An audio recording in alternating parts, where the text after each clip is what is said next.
What's up guys, it's Topsy and here we are once again discussing my custom SpeedDuel box, A Journey Through the Stars. In today's video we're going to be discussing the next character up, and that's none other than Jesse Anderson. Jesse is one of those characters that's already received a SpeedDuel deck, but I feel like there's a little more we can do with him. In the anime during this arc, Jesse used one of his iconic strategies, that of course being the Dark Crystal Beast monsters, and we technically got that in SpeedDuels, but let's face it, did anyone actually play that version of Crystal Beast? I don't think so. So we went ahead and did the same thing for him, and I'm super excited to talk about it. But before we can get started, I would like to ask for a huge favor. If you guys could leave a like and subscribe to the channel, that'd be very much appreciated. I am trying to grow this channel to 500 subscribers by the end of the year, and I can't do it without your help.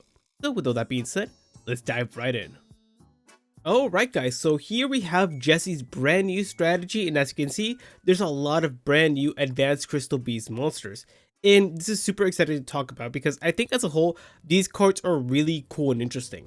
But before we can go ahead and break down the whole deck as a whole, let's go ahead and cover each of the skills that I ended up making for him. And if you noticed, there's a dark version and a light version of Jesse in this deck. So this is going to be really fun to talk about. So let's go ahead and begin with the main skill of the strategy, that being a path to darkness. Alright then, and this skill reads: at the start of the duel, activate one advanced dark from your deck. You draw one less card at the beginning of the duel. Apply the following skills while Advanced Dark is face up on the field. Skill number 1. Once per turn, if Advanced Dark would be destroyed, you can send one face up crystal monster you control to the graveyard instead. Skill number 2. Once per duel, you can pay half your life points. This turn, change the attribute of all monsters in both graveyards to dark. Also, if you were to summon Rainbow Dark Dragon, you can use monsters from either graveyard. Alright then, so I feel like there's a lot to discuss regarding this skill that I ended up making. So firstly, I think that as a whole, being able to begin the duel with Advanced Dark is super important. The whole deck does not function without that card. So having an easy way to access this card is incredibly important. And I like the fact that I went ahead and balanced this skill with the fact that you're starting off with one less card, initially replacing it with the field spell. So I feel like that's a fair way of doing so. In addition, I think also having the ability to protect your Advanced Dark field spell is super important. And at that, I feel like I gave it a fairly reasonable cost in order to do it, because you're able to use any of your crystal monsters in order to protect this card, which is super important to your strategy. And I feel like that's a fair way of doing so. Lastly, I think the final effect makes Rainbow Dark Dragon an actual viable boss monster for the deck. And I think that's really cool. And a great way of doing so is by being able to use both players' graveyards and changing everything to dark at that. And I feel like having yourself pay half your life points in order to do so is not that big of a deal, especially if it allows you to bring out your boss monster a lot easier. As a whole, I liked this skill a lot. I think it's great. It essentially makes Advanced Crystal Beast a viable strategy if you really wanted to do so, and makes it feel very different from the regular Crystal Beast strategy. And I think that's super cool. But in the comment section below, give me all your thoughts regarding this skill. Alright then, so next skill up is Rainbow Swap. And it reads: activate this skill while you control a Crystal Beast monster in both your Spell and Trap Card zone and Monster zone. Once per turn, you can swap the field position of two Crystal Beast monsters from your Monster zone and the other from the Spell and Trap Card zone.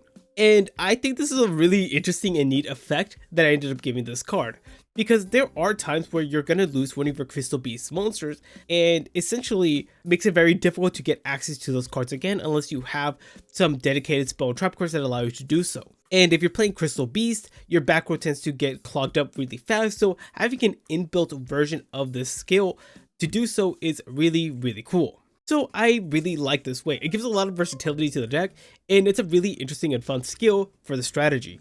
And not only that, but you can use it on both the regular Crystal Beast cards and the Advanced Crystal Beast monsters if you really do choose to do so.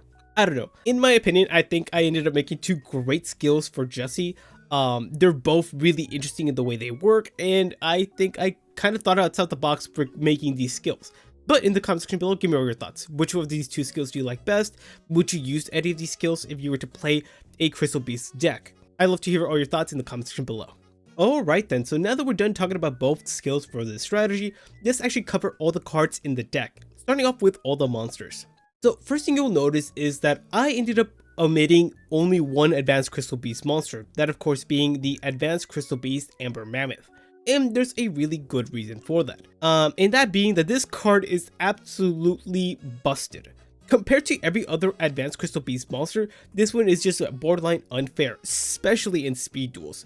And I figured that if I wanted to introduce these cards, this is one of those cards that I wouldn't want to introduce just because it would make the game feel really, really unfun. And the main reason I say that is that for some reason, the Amber Mammoth here does way too much. For one, it gives blanket targeted protection once per turn for pretty much everything in the deck, including the field spell to the monsters. That's absolutely insane, making it very, very difficult to out these cards.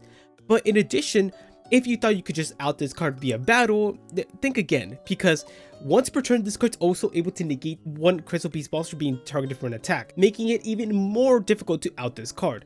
And that's just something I didn't think would feel fun and or fair in the game. But besides that, we do have the Amethyst Cat, the Cobalt Eagle, Emerald Tortoise, the Ruby Carbuncle, the Sapphire Pegasus, and lastly Topaz Tiger. As a whole, all the other advanced Crystal Beast monsters felt fair in comparison. They all have like a slightly better version of their original effect, and I think that's fine. And of course, these were all the cards that Jesse ended up using throughout his duels in the Dark Jaden arc, and I feel like it feels awesome to see these cards be introduced into speed duels instead of being proxies via the the skill that he ended up getting in that very box. One more thing I forgot to mention actually. The effect of this card I kinda ended up trying to mirror in the Path of Darkness skill that I ended up giving Jesse, give you a way to protect your field spell only. And I think that's like a fair compromise in order to have some semblance of this card still present in the deck. But give me your thoughts in the comment section. Moving on from all the Crystal Beast monsters, we now have Rainbow Dark Dragon, which is going to be the boss monster of the deck. And I think that's so cool that we have a viable way of actually summoning out this card in deck, mainly because of the skill that I ended up giving the strategy. And again, I've played the original Crystal Beast deck in speed duels before, and it's pretty fun. It's not that good, but it's pretty fun. And I wanted to be able to do the same thing with the Rainbow Dark strategy.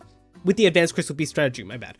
And I think the way that I ended up making the strategy makes it really fun and really viable as a whole. Moving on, we ran out of Crystal Beast cards and we had to fill in some other monsters that kind of felt the same vibe. Next card is Card Guard. This card in particular came to mind because a few reasons. I remember as a kid seeing this card be included in the original Dark World structure deck, and it kind of always just gave the vibe of that arc in the anime. And I feel like it fits really well in this deck. One of the cool things about this card is that in a way it's also able to protect your field spell, which is a really cool way of tying it into the strategy as well. And I don't know, I really like it. I feel like it fits the vibe and it fits Dark Jesse as a character.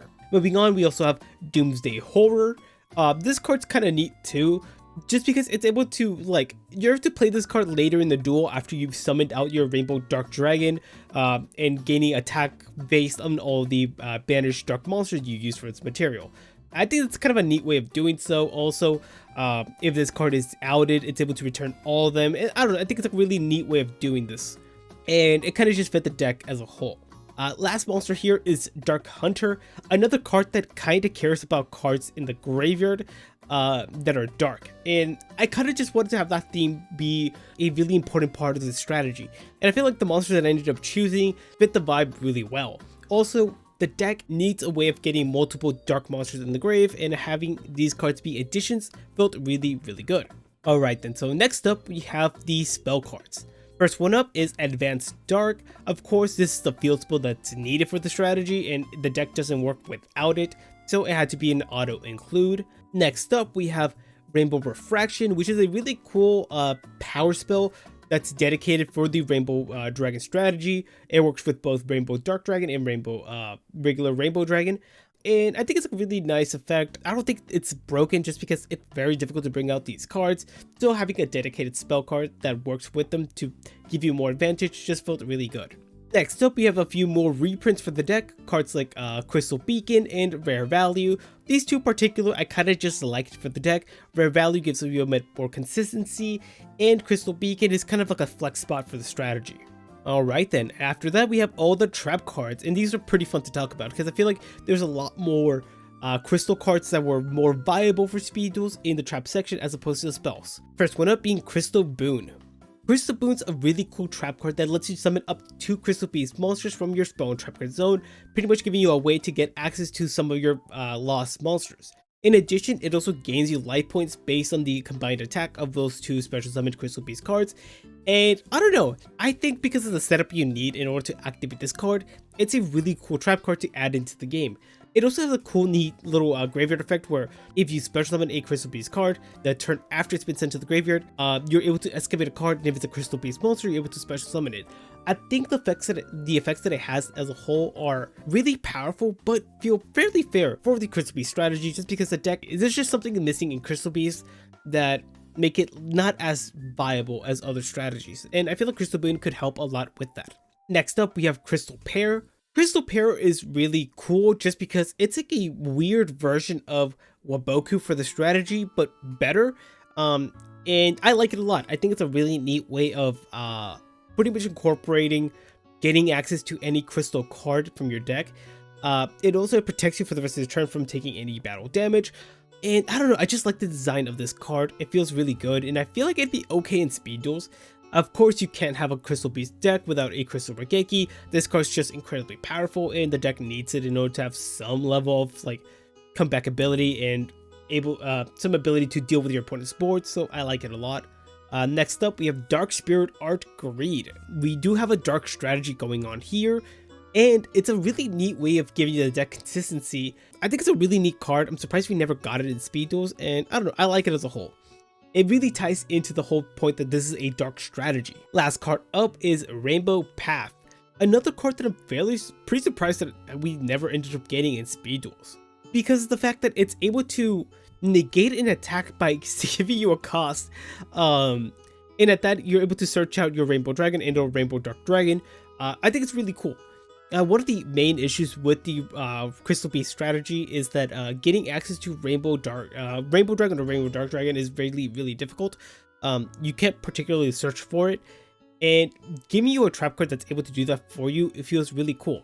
Plus, I don't think it's that broken being able to search out your boss monster, just because it takes so much to get these cards live that having it in hand, it's okay. I don't think it's that big of a deal. But again, I'd love to hear all your thoughts in the comment section below. Okay guys, and with that, this pretty much concludes Jesse's strategy for this custom box. In the comment section below, share all your thoughts regarding the deck. Did you like the skills? Did you like the cards that I ended up choosing for the strategy in itself?